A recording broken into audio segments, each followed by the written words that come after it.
வாழ்க வளமுடன். பேராசி ஆனந்தி அன்பழகன், திருவண்ணாமலை. இன்னைக்கு சிந்தனையாக என்ன எடுத்துக்கலாம் அப்படின்னா, திருமூலரின் திருமந்திர பாடலை இன்னைக்கு நம்ம சிந்தனையாக எடுத்துக்கலாம்.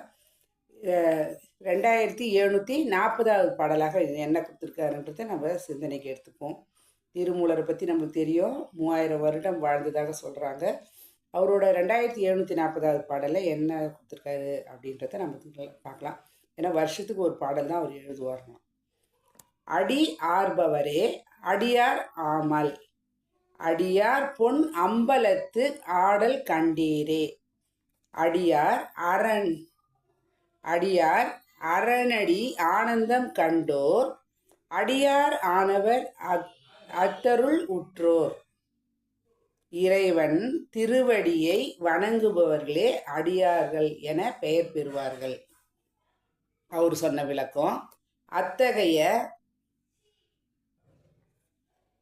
அத்தகைய அடியார்கள் பொன் அம்பலத்து இறைவனின் ஆடல் கண்டார்கள், இறைவனின் திருவடியில் ஆனந்தம் கண்டார்கள்.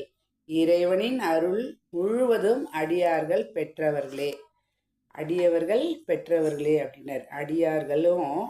அடியவர்கள் பெற்றவர்களேன்றார். அதாவது அடி ஆர் பவரே அடியார் ஆமால் அப்படின்னா, இறைவனை திருவடியை வணங்குபவர்களே அடியார்கள் என பெயர் பெறுகிறார்கள் அப்படின்றாங்க. ஆனால் இந்த பிரபஞ்சத்தை எடுத்துக்குங்க, எவ்வளோ பெருசு. அப்போ நாம் எங்கே இருக்கிறோம்? இந்த பிரபஞ்சத்துக்குள்ளே தான் இருக்கிறோம். அப்போ சுவாமி சொன்ன மாதிரி எள்ளுக்குள் எண்ணெய், எண்ணெய்க்குள் எள் அப்படின்ற மாதிரி இந்த எல்லாம் இந்த பிரபஞ்சத்தில் இருக்கிறது நாம தான். நமக்குள்ளே இருக்குதோ அந்த பிரபஞ்சம்தான். அப்போ இறைவனின் அடியில் தான் நாம் இருக்கிறோம். தூணிலும் இருப்பான் துரும்பிலும் இருப்பான்னு கேள்விப்பட்டோம், உண்மைதான். ஏன் அப்படின்னா நம்மளுக்கு உணர்றோம். அந்த உணரும் தன்மை வரும்போது என்ன ஆகுதுங்க, இறைவனடி திருவடியைனா அவனுக்கு அடியில் நாம் இருக்கிறோம். அப்போ அடுத்த வரி, அடியார் பொன் அம்பலத்து ஆடல் கண்டாரே.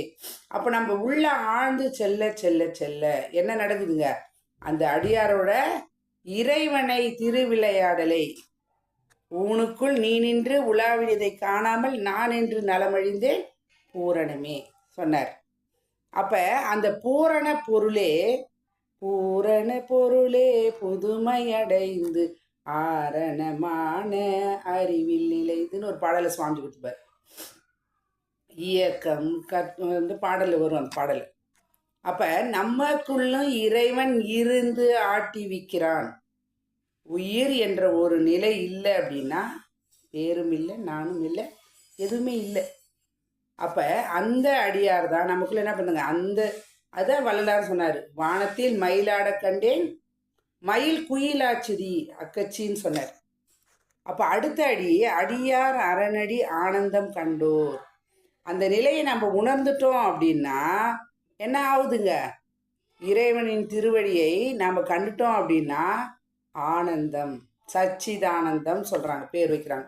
சத் என்றால் இறைவன் என, இறைவன் தான் சத்தாக இருந்து இயங்கி கொண்டிருக்கிறான்.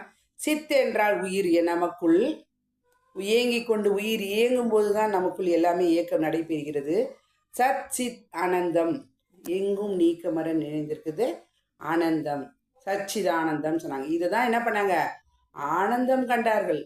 இறைவன் எல்லா இடத்துலையும் இருக்கிறான் அப்படின்றத காணும்போது நமக்கும் அந்த சந்தோஷம் வருது.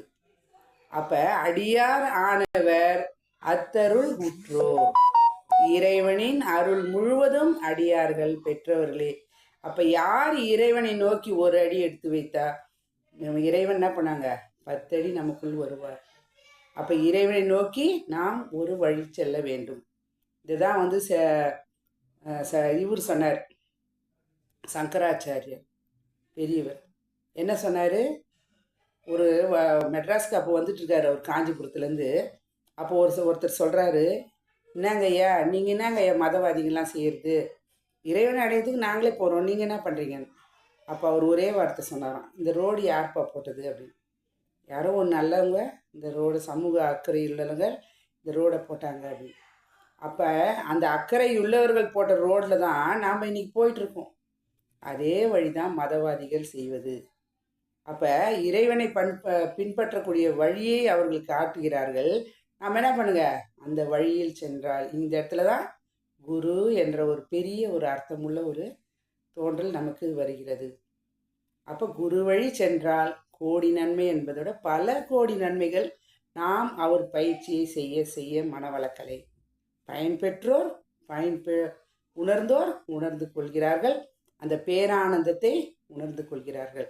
அப்போ இறைவன் எங்கும் நீக்கமர நிறைந்துள்ளான் என்பதை உணர்த்துவதற்காக தான் திருமூலர் இந்த பாடல் மூலமாக நாம் உணர்த்திருக்கார். உணர்த்துவோம். இந்த விதத்தில் நம்ம மனவளக்கலையை பயன்படுத்தி கொள்வோம் என்று சொல்லி இந்த அற்புதமான வாய்ப்பை அளித்து இறைநிலைக்கும் குருவர்களுக்கும் இது காலம் செய்யும் எடுத்த அனைத்து நல்ல அன்பு உள்ளவர்களுக்கு நன்றி. மீண்டும் சந்திப்போம், சிந்திப்போம். வாழ்க வளமுடன்.